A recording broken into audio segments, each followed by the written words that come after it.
Alright, first off, I want to give all praises, honor, and glory unto Yahawashi, Yahawashi, double honors to the apostles and elders of Great Millstone who rule well. Shalom to the brothers in highways and byways pushing this word down sincerity and truth. The sisters, the believers, the helps, the hopeful elect. Shalom. This is Brother Iron from a JMS Jamaica camp. Come with another quick lesson. I read this scripture in a previous lesson, that I did, speaking about, the Gentiles and the scattering of our people. But, I just thought that I'll just bring this out on its own, just to hit home the fact that, look, Esau does not have the Ark of the Covenant. You'd read certain documentaries, you'd read certain historical facts, you'd or historical books or historical accounts, you'd see documentaries, and Esau would like to paint that picture or to make you believe that he has the Ark of the Covenant, and he doesn't. And this scripture right here, proves it, that that he's a liar. No one knows where the Ark of the Covenant is. All right, nobody.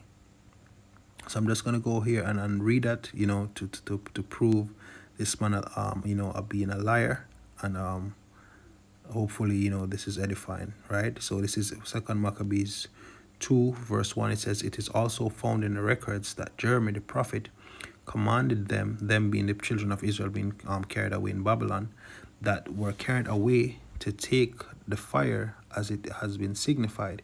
All right, making mention of a fire, referenced in chapter 1.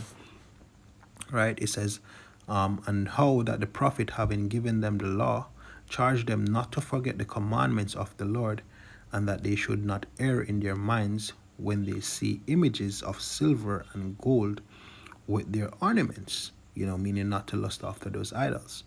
Right, it says, "And with other such speeches exhorted he them that the law should not depart from their hearts." All right. Now here's the point. Verse 4, it says, "It was also contained in the same writing that the prophet, being warned of the Most High, commanded the tabernacle and the ark to go with him as he went forth into the mountain where Moses climbed up and saw the heritage of God." All right, which is what, in Mount Sinai.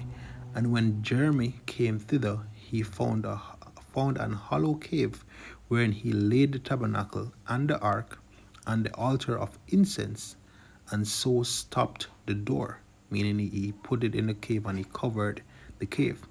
Right, it says, "And some of those that followed him came to mark the way, but they could not find it. Which when Jeremy perceived," meaning Jeremiah, "he blamed them, saying, As for that place, it shall be unknown until the time that the Most High gather his people again together and receive them unto mercy." All right, this is not yet done. All right, we're currently being gathered through the word of Yahawashi, right, as it is written in the book of Baruch. All right, we're currently being gathered by the word, and once we're gathered again, we would the glory of the Lord, through Yahawashi is going to be, magnified on the earth. As verse 8 goes on to say, it says, "Then shall the Lord shew them these things, and the glory of the Lord shall appear, and the cloud also, and it was shewed as it was shewed under Moses, and as when Solomon desired that the place might be honorably sanctified." All right, when was this done?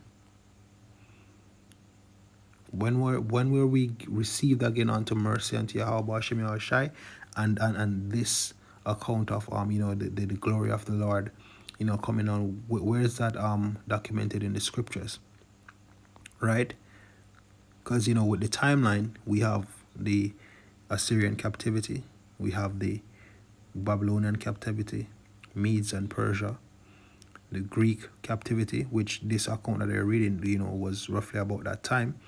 Right, and after which we have the Roman captivity, or being dominated by the Romans in the New Testament, and throughout those whether it's the second book of Maccabees or within the New Testament, this is not recorded of having been completed. All right. As a matter of fact, it was being discussed in the New Testament of how Yahawashi was gonna, gather, but bring mercy unto the children of Israel, both those that were scattered and those that were in the land. And ultimately, Paul even goes along and says that, there shall be a great falling away first, which that has happened, right, where the whole nation was rooted out of the land, and the knowledge was pretty much removed, right, from Israel. We know the curses fully came upon us, and now we actually receiving mercy through the understanding of these scriptures first, and then Yahweh is gonna show us mercy by sending Yahawashi to physically deliver us. So the question is, when has this happened? And seeing that this has not yet happened, it means that Esau doesn't know where it is. As it says, no one knows where it is. As it says in verse 7, it shall be unknown until that time that the Most High gather his people again together and receive them unto mercy. So until Yahawashi returns, no one knows where the Ark of the Covenant is. All right. So with that, hope this was edifying. Once more, give all praises, honor, and glory unto Yahweh Ba'ashem Yahawashi, Ba'ashem Kodash. Double honors to the apostles and elders of Great Millstone who rule well.